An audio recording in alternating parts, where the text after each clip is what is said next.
Hi everyone and welcome back to my channel. Today we're doing one of my favorite videos, as you can tell from the title, and that is picking my TBR for the month. I'm very excited for this month because I get to pick some of my fall reads, and I've been wanting to get into some of these reads for quite a while since I've started cultivating this fall TBR. So we're just going to jump right into it. I'm actually going to save the three non-negotiable books that I normally pick for the end of the video because I feel like that's just not as fun. People want to see what the prompts are and picking those books. So we'll go over these at the end, but they are still here. I like to have 10 books on my TBR for the month. I have those three, and I also have my book club pick for the month, and that is actually going to be Alchemized, which it was gonna be on my TBR regardless of if it was the book club pick, but everybody wanted to read it, so I am also very excited about reading it. It is a traditionally published version of Manacled, which is a Dramini fanfiction that I read last year. 1,000 pages, ate that sucker up. It was fantastic, it was emotional, it was traumatic. It's a god tier book. So I have really high hopes for Alchemized, but I'm trying to go in remembering that it is not going to be Manacled. That it's going to be something that's completely different, that is standalone, and that has, I think, maybe some newer worked characters and everything, and I'm gonna try to go in from that lens, but I'm really excited. I'm so excited. So that's 4 books. So we're gonna pick 6 prompts. The fun thing for this month is I'm going to try my darndest to make sure that these prompts fit the books on my fall TBR. I did post a video with my fall TBR. I only posted the books that are new additions this year. I have a ton from last year as well, which I thought I did a video for, but I can't find it anywhere. So I apologize for that because I told you to go watch it and it's not in existence. So that's my bad. But I'm going to try really hard to pick books from my fall TBR that fit these prompts. If I absolutely can't, I will pick from the rest of my collection. But I think I should be able to figure something out. So I actually forget what most of these prompts are anymore, so I could be completely lying about that and I won't be able to figure anything out. So we have this super long one that I know darn well the camera's not going to focus on, so I don't know why I do that. A book that starts with the letter of the month. Okay, so we are going into October, so we need one that starts with an O. Alright, let's see. Okay, somehow I only have 1 book on my fall TBR that starts with O. Thought that I was going to have more, but that's okay. It's Our Infinite Fates by Laura Stevens. I think I had this on a TBR earlier in the year, never ended up getting into it. So now that it's on a second one, absolutely have to get to it. Hold me to it. It's going to happen this month. This is like a love you in every lifetime trope, but also kill you in every lifetime. It is about these 2 individuals who keep reincarnating, and every time they inevitably come together and they clash and they kill each other. Not great. This lifetime, she is desperate to stay in this rendition of their life because she has a sister that is really, I think, sick, if I remember properly. Yes, and she wants to save her sister, so she'll have to find the centuries-old devil who hunts her through each life before they find her first, figure out why she's being hunted, and finally break their curse and try not to fall in love again. I don't know how we keep falling in love with the person that keeps killing you, but apparently that's a thing. It's giving Stockholm Syndrome, but only minorly, and who am I to talk? Anyway, so we'll see if that's good. I've heard that it really is, but I've also heard some conflicting thoughts.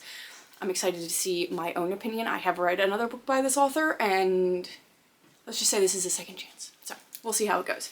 Second prompt, a book by an indie author. Okay.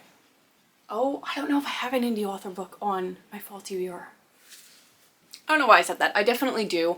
I have a couple that I think could fit, or they would have fit, but then they were traditionally picked up and traditionally published, so I feel like that's cheating, so we're not going to grab those. So 2 that I know for sure are indie books is A Ballad of Phantoms and Hope and Blood Orange. I read The Fabric of Our Souls in September, and spoiler, wasn't a huge fan of it. This is like a continuation of that story. I still want to read it because I'm hoping that I'll like this one a little bit better, and because I have the book. I actually have 2 physical copies of this because I loved both covers and I couldn't pick. So obviously I still want to read it. And then Blood Orange I got recently, and this this just sounded really good too. And I don't know which one I want to pick. Like, I want to pick this one because it'll at least get me through the series, and this one I want to pick because it sounds really good. Lincoln, come pick a book. Come here, pick a book. Okay, he touched Blood Orange, so we're gonna go with this one, and we're gonna put Ballad of Phantoms and Hope back. So this is actually another love you in every lifetime trope. In this one, their love affair starts as an affair. They're not supposed to be together, and when it's found out that they are, the female in the story is brutally murdered in front of him, and the main male character discovers he is a cursed, doomed vampire. I don't know why that reveals this to him, but apparently it does. So over the centuries, he keeps finding her, keeps watching her die in front of him. Agonizing deaths. Not great. In the most recent rendition of their lives, she comes back into his life as a student of music, studying under him at a conservatory in Venice, Italy, where he's a professor. This time, though, he doesn't recognize her, and that's intentional. She is hiding who she is because at this point, she hasn't come back to fall in love with him again. She is now a witch that is destined to kill him. So, it'll be really fun to put these up against each other and see which one I like better. Obviously, we got some different vibes going on, like vampires and witches, and a little bit different from the other one, but I'm curious, definitely, to see who does this trope in a better way, because I really haven't read too many tropes that are like that. I feel like I hear people talking about them a lot, and I just personally haven't read any. So, moving on to our third prompt, a book with a one-word title. Okay. I had a couple, but one was Flock, and I didn't necessarily want to pick another dark romance because Blood Orange, I think, is a dark romance. And I also really wanted to continue through a series that I started last fall. So I picked Legendary by Stephanie Garber. I think, yes, this is the second book in the Caraval series. The first one follows these two sisters that go to this magical game called Caraval that the one sister had been begging, like the person that runs it, whatever they call him, to bring to their area. And they have to get magical invitations and everything. It's a whole thing. And while they're there, the one sister goes missing, the other one, it has to find her in this game.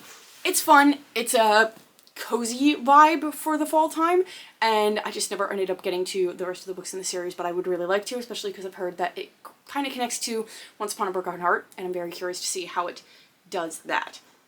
Obviously can't speak too much to this one. I think this one is about a fated ball, though. So it's another game, but this one's set at a fated ball. We'll see if, like, the whole game thing gets overdone, since we already did it in the first book, but I've heard people really like it, so I'm hoping that it doesn't. Moving into our fourth prompt, we have a book I don't anticipate enjoying. They wouldn't be on my TBR, my fall TBR, if I thought I wouldn't enjoy them. Okay, I do have one. I do have one. It's gonna be Tender as the Flesh. Now, you're probably like, Hannah, why did we put this on a fall TBR if you didn't think you were gonna enjoy it? It's also my 25 and 2025 TBR. The whole reason that it's on that TBR and then this one is because somebody suggested that I read it when I asked for recommendations for my 25 in 2025 TBR, and I took the recommendations seriously, and a lot of people have talked about this, so that it's a really compelling read. I just don't know that I'm going to like it due to the content in here. It is set in a world where there's no, like, access to actual, like, meat. It's now poisonous. Animal meat is poisonous to humans, so they have a local processing plant that is in the business of processing humans. So we have that whole thing going on. It's obviously a dystopian world. It's really short, so it's got that going for it. It's only like 200 something pages. I just don't know if I'm gonna like it, but at least I'll get another one off my overall yearly TBR. So we'll see on that one. I don't know. I'm not picking up good vibes from it. Hopefully the next one will be better. Book 5. Reread a favorite. Okay. I actually did have a book from last year that I read around like fall or winter that I did really want to reread this year. So we're gonna do that. And it's called Return to Midnight, I think. The book's downstairs. I could go grab it, but I'm not going to because I'm being lazy. Yeah, it's called Return to Midnight, and it's a thriller book. I sped through this book. I loved every second of it. It was a 5-star read, which it's really hard for me to give thriller suspense novels 5 stars anymore because I feel like I always anticipate something or like something's a letdown at the end. I've just read a decent amount of them at this point. This one was so unique and so fun. It is about a young woman who goes back to her old sorority house 10 years after the night that she was part of this brutal massacre all of her friends in the sorority house, except for one other person, ended up dying. She was somehow able to survive this as well. The person that they believe was responsible was put in prison, but now she's having like these conflicting feelings over whether or not she has valid memories of that night and if this guy is actually responsible. She goes back determined to figure out what had happened all those years ago. Like I said, really, really creepy. I love the sorority vibes because like this time of year is perfect for going back to school and college settings, so you get the sorority vibes and the horror thriller element. Like, it was so well done, and I did really want to reread that sometime, so I'm actually kind of glad that I got this prompt. It's going to push me to do that. It's hard to get me to reread books because I have so many that I need to get to, so I'm actually happy that I picked that. And my last prompt, a book with a musical instrument on the cover. Oh boy. This one I really can't say for sure that I'm going to have a fall book that works for this. I was only able to find one, and I did give up halfway through because I just have so many books, and trying to pull all of them out to get to the second row of books was really hard, but like couldn't really picture any other ones that had musical instruments on the cover other than this one, which is Not Another Love Song by Julie Soto. I picked this up on a whim because it was really cheap at Books A Million and a lot of people have been talking about it, so I don't really know for sure if I'm going to really enjoy it, but we're gonna read the blurb and see. It says, in the sizzling and swoony novel, two rival musicians fight their attraction as they compete for center stage. So this follows a violinist and a cellist who have apparently very different approaches to music and the way that they perform. They are both part of the Manhattan Pops, whatever that is. But they didn't really interact too much until Gwen is offered the role of a first chair in the orchestra, which is something that Xander has secretly covered for years. So they start becoming a little bit more hostile. But there's also that underlying chemistry between the two of them. Now they're forced to work more closely together, and it's clear that their powerful connection could make for a performance that would blow everyone's mind. Suddenly, their box office dynamite and the fragile romance growing between them is in danger of being crushed beneath a publicity stunt. I've heard from people that are actually like musicians and in this world that some of the stuff that happens in here isn't super realistic, but I don't know that. I know nothing about this world, so I think that I can overlook some of the stuff that looks like maybe it wouldn't actually legitimately happen in real life, so we'll see about that one. Definitely a surprise addition to the TBR, but really could not finagle that one into one of my fall books, so is what it is. Now, finally, into those three that I had talked about before, my Mary Higgins Clark for the month is going to be You Belong to Me. It says, when Dr. Susan Chandler uses her radio show to explore the issues of women who fall prey to seductive killers, she receives information from a listener about the mysterious disappearance of wealthy investment advisor Regina Clausen. Shortly thereafter, however, the caller meets with a terrible accident, or so say the police. As Susan investigates, she finds herself in a race against time and an assassin who targets not only vulnerable women, but anyone with clues to his identity. Susan soon makes shocking dual discoveries that the killer may be an important figure in her own life, and that she herself is marked for murder. Okay. That one could be fun. She does do a couple other books that follow like reporters and people that have TV show, reality shows and stuff, and she does them really well, so I think this one will be the same. Then my Agatha Christie for the month is going to be Murder at the Vicarage. It says the murder of Colonel, oh no, she always puts names that I can't pronounce, Prothero was a shock to everyone in St. Mary Mead, though hardly an unpleasant one. Even Vicar Clement had declared that killing the hated Colonel would be a service to the world. Not only the Vicar, but his young wife, the object of endless village gossip, could be considered suspects.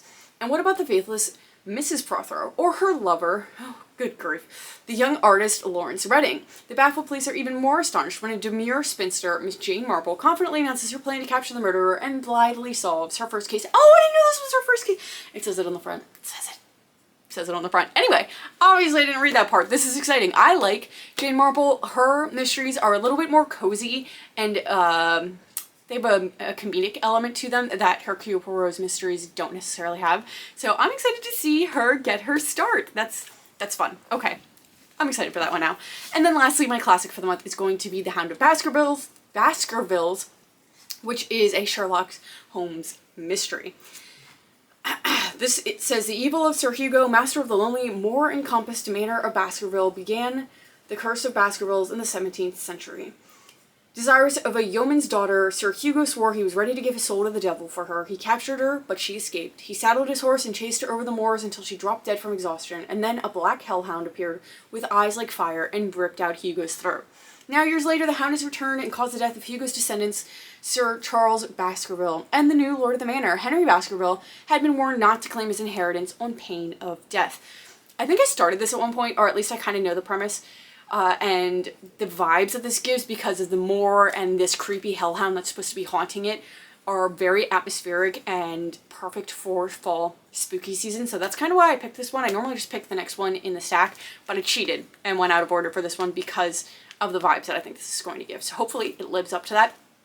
I love a Sherlock Holmes mystery, so at the very least, I'll still enjoy it, even if it doesn't give those vibes that I think it will. But that brings us to the end of the video somehow already, and this is the stack that we are looking at. I'm really hopeful that I'm gonna have some great reads in here. Like, I've been wanting fall reads for a while, but like obviously you can't really get into some of the fall cozy creepy aesthetic vibes when it's really warm outside and sunny. So now that we're getting into that time of year, I'm gonna dive full force into these, and then of course that one random one that I had to pick outside the TBR, but that's okay.